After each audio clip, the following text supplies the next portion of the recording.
जिनवर वस हैण जैणने तिष्ठम देविंद विंद वंदम वंदे तम शब्वदा शीर्षा। बोली देवादिदेव 1008 श्री शांतिनाथ भगवान की जय। बोली वर्तमान शासन नायक देवादिदेव 1008 श्री महावीर भगवान की जय। बोली प्रशांत मूर्ति आचार्य श्री शांति सागर छाणी महाराज की जय। बोली संत शिरोमणि आचार्य श्री विद्यासागर जी महाराज की जय। सरापुर धारक षष्ठ पट्टाचार्य श्री ज्ञान सागर जी महाराज की जय। जला सको तो दीप जलाओ, जला सको तो दीप जलाओ, दीप बुझाना मत सीखो। बिछा सको तो फूल बिछाओ, सूल बिछाना मत सीखो। मिटा सको तो दुख मिटाओ, दुख बढ़ाना मत सीखो। कमा सको तो पुण्य कमाओ, पाप कमाना मत सीखो। कमा सको तो पुण्य कमाओ, पाप कमाना मत सीखो। कवि ने बहुत ही सुंदर भावों को इन पंक्तियों में संजोया है। अगर आप किसी के जीवन रूपी आंगन में एक छोटा सा दीप नहीं जला सकते हैं तो किसी के जलते हुए दीपक को बुझाने की कोशिश मत करना। अगर आप किसी के मार्ग में फूलों की सुवास नहीं बिखेर सकते हैं तो किसी के मार्ग में कांटों की चुभन मत बिखेरना। अगर आप किसी के कष्टों को कम नहीं कर सकते हो तो किसी के कष्टों को बढ़ाने की कोशिश मत करना। और अगर आप अच्छे कार्यों के द्वारा जीवन का नक्शा अच्छा नहीं बना सकते हैं तो बुरे कार्यों के द्वारा जीवन के नक्शे को बुरा मत बनाना। श्रुत संवर्धन संस्थान मेरठ के तत्वावधान में श्रुत संवर्धन संस्कार शिक्षण शिविर का आयोजन श्रुत पंचमी के दिन से प्रारंभ हुआ है। 5 जून तक यह शिक्षण प्रशिक्षण शिविर चलेगा। इस शिविर के मध्य आप सभी विद्वानों के द्वारा अनेक विषयों का अध्ययन कर रहे हैं। चर्चा चल रही है प्रतिदिन के अनुसार किस किसके चरणों में नमस्कार करना, नमस्कार कैसे करना चाहिए, क्योंकि आज हमारा नमस्कार करने का तरीका बदल गया है। आज हम प्रभु के दरबार में जाते हैं अहंकार की कार में सवार होकर के, और जो व्यक्ति अहंकार की कार में सवार होकर के भगवान के दरबार में जाते हैं उन्हें मात्र मूर्ति के दर्शन होते हैं, और जो विनय के विमान में बैठ करके दरबार में जाते हैं उन्हें परमात्मा के दर्शन हो जाया करते हैं। आज से हमें अपने जीवन की शैली परिवर्तित करनी है। अगर हम और आप अहंकार की कार में सवार होकर के जाते हो तो आज से विनय के विमान में बैठ करके प्रभु के चरणों में जाना। हमें परमात्मा के दर्शन करना है, मात्र मूर्ति के दर्शन नहीं करना है। सच्चे देव, सच्चे शास्त्र, सच्चे गुरु कौन है? प्रथमानियोग, करणानियोग, चरणानियोग, द्रव्यानियोग के ग्रंथ किस तरह से हमें वस्तु स्वरूप की तरफ ले जाते हैं। आपने सुना है सच्चे देव शास्त्र गुरु के चरणों में हमें कभी खाली हाथ नहीं जाना चाहिए। लौकिक क्षेत्र में भी आप देखते हैं, अगर आपको राजा के दरबार में जाना है, किसी वैद्य के पास जाना है, किसी डॉक्टर के पास जाना है, किसी परिवारी जनों के यहाँ जाना है तो कहीं ना कहीं किसी ना किसी रूप से आप भेंट लेकर के जाते हैं। ये तो 3 लोक के नाथ हैं। 3 लोक के नाथ के दरबार में अगर आप खाली हाथ जाओगे तो खाली हाथ ही वहां से आना होगा। जो व्यक्ति अपने अपने घरों से यथाशक्ति सामग्री लेकर के जाते हैं, रास्ते में अगर किसी तरह का कोई प्रसंग आ जाता है, रास्ते में कोई मित्र मिल जाता है, व्यापारी मिल जाता है, और अगर आपके हाथों में पुंज है, सामग्री है, और वह व्यक्ति अगर आपसे कहे कि चलो पहले मेरे साथ मेरे काम से चलो, तो आपके मन में एक बार को ये बात आएगी कि मेरे हाथ में सामग्री है, इसलिए पहले तो मैं मंदिर जाऊंगा, उसके बाद ही कहीं और जाऊंगा। यानी अगर आप अपने घर से सामग्री लेकर के निकल रहे हैं तो मनोबल मजबूत रहता है, मन मजबूत रहता है। और अगर आप अपने घर से खाली हाथ निकल रहे हैं, रास्ते में आपका मित्र मिल गया, कोई व्यापारी मिल गया, और अगर वह आपसे कहीं जाने के लिए कहता है तो एक बार को आपका मन डगमग हो जाता है और आपके मन में ये भाव आ सकता है कि चलो पहले मित्र के साथ हो आते हैं, उसके बाद मंदिर के दर्शन कराएंगे।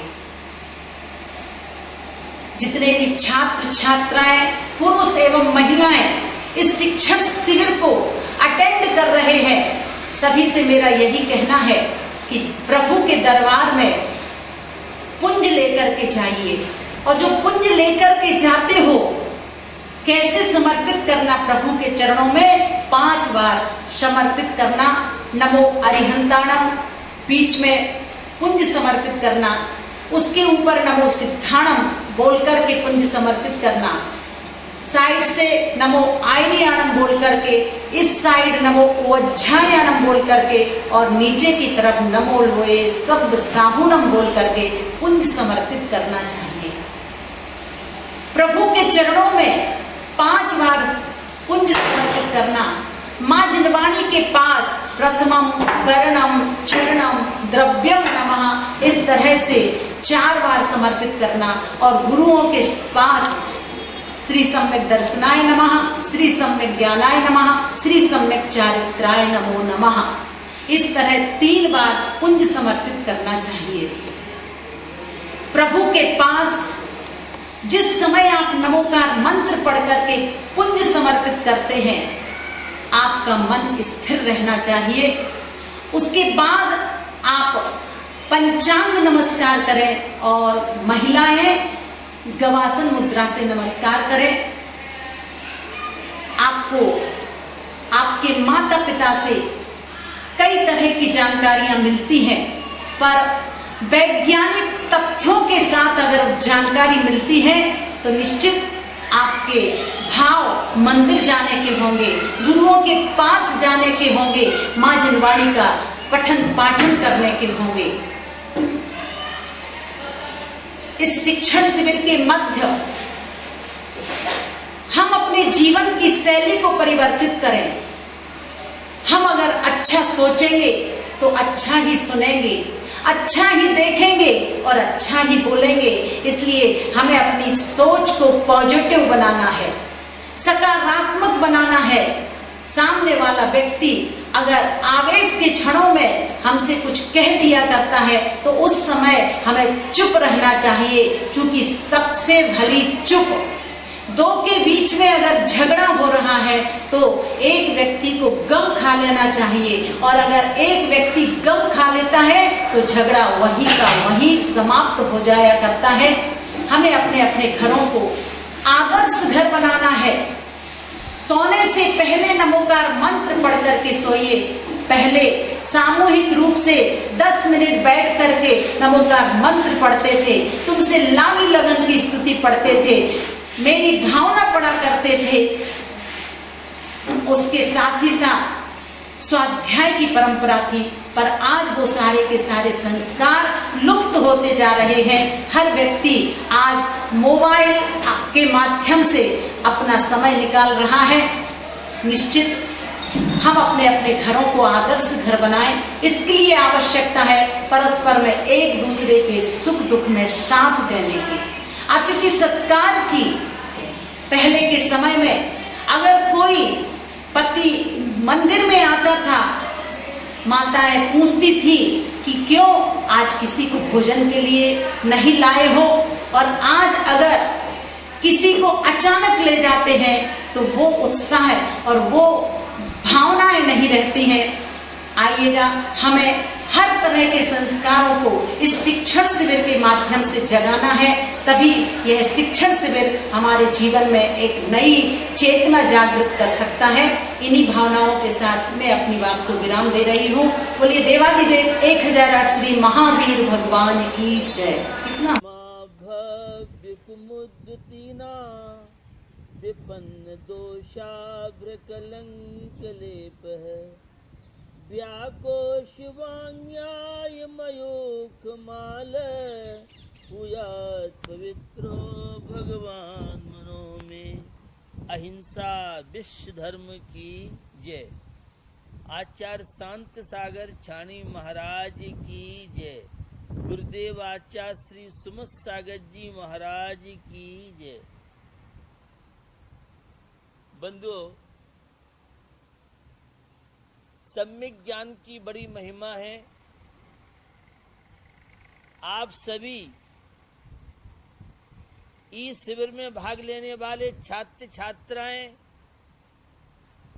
युवा युवती बहुत पुण्यशाली हैं। इस लॉकडाउन के बीच में आपको घर में बैठे बैठे जनवाणी सुनने को मिल रही है। ये कम बात नहीं है, बहुत बड़ी बात। बच्चों और युवा जो भी विभिन्न क्लासों के माध्यम से पूरे देश में जहां जहां इन शिविरों को अटेंड कर रहे हैं, मैं उन्हें बताना चाहता हूं, सांसारिक जीवन दुख और अशांति समस्याओं से ग्रसित जीवन है। पंडित दौलत राम जी ने 6 ढाला के माध्यम से बात रखी, हम सब संसारी प्राणियों की क्या दशा है, हम सब कहां से आए हैं, हमारी कहानी, हमारी स्टोरी। आप दूसरों की स्टोरी सुनने में बहुत इंटरेस्टेड रहते हो। क्या आपने अपने जीवन की स्टोरी, अपने जीवन की कहानी, मैं कहां से आया हूं, कौन हूं, यह कभी सोचा आपने? कभी नहीं सोचा। काल अनंत निगोद मजार, बीत्यो एक इंद्रिय तन धार। अनंत काल इस प्राणी का नरक निगोद अवस्था में व्यतीत हुआ है। भैया, निगोदिया जीव की बड़ी दशा विचित्र है। 7 नरकों के नीचे ये निगोद स्थान विशेष है। और वैसे निगोदिया जीव पूरे विश्व में, तीनों लोकों में, और तो क्या कहूं, सिद्धालय में भी है। उस निगोदिया अवस्था में बड़े कष्ट सहन किए हैं। एक श्वास में 18 बार जन्म और 18 बार मरण को यह प्राणी प्राप्त हुआ है। और निगोद में भी वैरायटी है। एक नित्य निगोदिया जीव जो अनादि काल से निगोद में है और निगोद में ही रहेंगे, ऐसे नित्य निगोदिया जीव। और उस नित्य निगोदिया में भी 2 वैरायटी हैं। एक तो ऐसे नित्य निगोदिया हैं। ये नित्य निगोदिया क्या है? नाउन है, संज्ञा है। किसी व्यक्ति का नाम होता है, शहर का नाम होता है, स्टेशन का नाम होता है, किसी वस्तु का नाम होता है। यह पेन है, नाम है। यह डायरी है, यह माइक है, यह कुर्सी है, ये घड़ी है। इसी तरह से नित्य निगोदिया जो निगोद में जन्म लेते हैं, ऐसे जीवों की नित्य निगोदिया। एक ऐसे निगोदिया हैं जो अनादि काल से निगोद में है, अनंत काल तक निगोद में ही रहेंगे। उन्हें कभी देव शास्त्र गुरु नहीं मिलेंगे, वे व्यवहार राशि में नहीं आएंगे। 2 इंद्री, 3 इंद्री, 4 इंद्री, 5 इंद्री पर्याय उन्हें नहीं मिलेगी। और एक ऐसे नित्य निगोदिया हैं जो अभी तक तो निगोद से निकले नहीं हैं, लेकिन भविष्य में जैसे एक भड़बूजा चना सत्तू सेकता है तो बालू जैसी पात्र में डालता कुछ दाने उछलते हैं, ऐसे ही कुछ जीव उस निगोद में से निकलेंगे। 6 महीने 8 समय में 6 से 8 जीव निगोद से निकलते हैं। तो देखिए आप मनुष्य पर्याय की दुर्लभता। नित्य निगोद से निकलना बहुत मुश्किल है और आपको ये मनुष्य पर्याय मिली। जैन धर्म जैसा वैज्ञानिक धर्म मिला और फिर भी तुम मंदिर नहीं जाओ, धर्म ग्रंथ नहीं पढ़ो, अभक्ष्य पदार्थों के सेवन से नहीं बचो, तो इसमें दोष किसका है? तो निश्चित इस नित्य निगोदिया को समझ करके आप आत्मा की महिमा को समझे, जनवाणी की महिमा को समझे। यह सर्वज्ञ की जिनेन प्रभु की वाणी है। 4 गति है, नरक गति, त्रिंच गति, मनुष्य गति, देव गति। 4 गतियों में प्राणी भ्रमण अनादिकाल से कर रहा है। यह मनुष्य पर्याय संसार भ्रमण करने से कैसे बचे, उसके लिए हमें यह नर जीवन मनुष्य पर्याय मिली है। बंधुओं, एक छोटी सी कहानी के द्वारा चर्चा को आगे बढ़ाऊं। एक राजा थे, बहुत धर्मात्मा थे। सम्यक दर्शन के 8 अंग में तीसरा अंग है निर्विचिकित्सा अंग। देवों में चर्चा हो गई। उद्यायन राजा तो उन्हें गिलानी नहीं है, वे संयमी तपस्वी दीन दुखियों को गले लगाते हैं, किसी से घृणा नहीं करते हैं, गिलानी नहीं करते हैं, द्वेष नहीं करते हैं। तो एक देव ने मुनि का रूप वेश धारण करके और आहार की बेला के समय निकले। राजा को मालूम पड़ा पूरा शरीर बीभत्स था, पूरे शरीर से दुर्गंध आ रही थी, और जैसे ही वे मुनि महाराज आए तो आसपास के कर्मचारी स्मेल की वजह से दुर्गंध से सब दूर भाग गए। राजा रानी श्रावक श्रावका थे, धर्मात्मा थे। यह संयमी मुनि महाराज का अवसर हमें आहार कराने का मिला है। उन्होंने हे स्वामी नमोस्तु नमोस्तु नमोस्तु अत्र अत्र तिष्ठ तिष्ठ। ये निसोचा द्रव्यलिंगी भावलिंगी हैं। मुनिराज की पहचान पीछी का मंडल, दिगंबर मुद्रा और सम्यक दृष्टि धर्मात्मा इस मुद्रा को देख करके अपना कर्तव्य करता है। आहार की विधि मिल गई, पड़गान हो गया, आहार शुरू हो गया और उन्होंने वमन कर दिया। राजा रानी पश्चाताप कर रहे हैं, हमारे द्वारा कौन सा ऐसा पदार्थ आहार में चला गया जिससे मुनि महाराज को अंतराय हो गया, इन्हें उल्टी हो गई। वह देव ने अपना रूप प्रस्तुत किया। मैंने जैसा आपके विषय में सुना वैसा ही पाया। यह उद्यायन राजा निर्विचिकित्सा अंग, शरीर से आत्मा भिन्न है। ये खूब चर्चा करते हैं, 7 तत्वों का सिद्धांत करना सम्यक दर्शन है, लेकिन इन 8 अंगों में से एक अंग की कमी है तो आप सम्यक दृष्टि धर्मात्मा नहीं हो सकते हैं। तो हमें यह जीवन मिला है, हम भी उद्यान राजा की तरह साधु त्यागी तपस्वियों के शरीर को अगर मल परिचय शयन करें, ग्लानि नहीं करें, किसी दीन दुखी गरीब से भी ग्लानि नहीं करें। कर्मों के बहुत विचित्र खेल हैं। बंधुओं, निमित्त और उपादान, भाग्य और पुरुषार्थ से आप सब परिचित हैं। एक कार्य के लिए अनेक कारणों की आवश्यकता पड़ती है। अकेले निमित्त से कार्य नहीं होता है, अकेले उपादान से कार्य नहीं होता है। कुछ लोग कहते हैं निमित्त अकिंचित कर है, निमित्त कुछ नहीं करता है, ऐसा एकांत नहीं है। अकिंचित कर माने निषेध नहीं है, जो कुछ करे वह निमित्त, सहयोगी कारणों को निमित्त बोलते हैं, और जो वस्तु स्वयं कार्य रूप से परिणमन करती है वह उपादान कहलाता है। जैसे आटा है तो आटा रोटी बनाने के लिए उपादान कारण है। चकला, बेलना, महिला, अग्नि, पानी ये निमित्त है। उसी तरह से ये देव शास्त्र गुरु ये तो बाह्य निमित्त हैं, अंतरंग निमित्त हमारे पुण्य कर्म का उदय है और उपादान हमारी आत्मा है।